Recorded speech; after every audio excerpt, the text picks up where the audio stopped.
Tuwing araw ng Biyernes, ito ang karaniwang makikita sa Paintball Park, Sharjah City sa United Arab Emirates.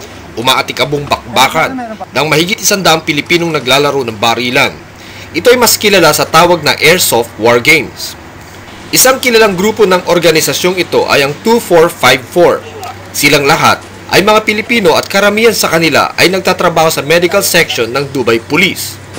Binabati ko po yung mga kababayan natin sa Pilipinas at lalo na po yung mga nag-airsoft sa atin. Si Robert Domingo sa Dubai, UAE ngayon. Working po ako sa Trade Center as emergency nurse. Every Friday naglalaro po kami ng airsoft dito sa Sharjah. Pati ang kanilang mga gears and gadgets ay tila kaparehong-kapareho rin ng gamit ng mga sundalo. Karamihan sa kanilang mga baril ay galing pa sa China at sa Japan. Mayroon pa siyang secondary glasses sa loob.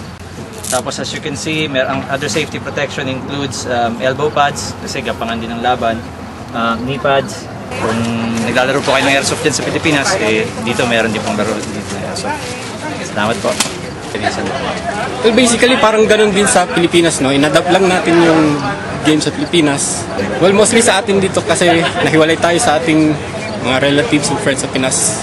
Camaraderie talaga. Dahil malayo sa mga mahal sa buhay, ito ang isa sa nagiging libangan ng ating mga kababayan sa UAE.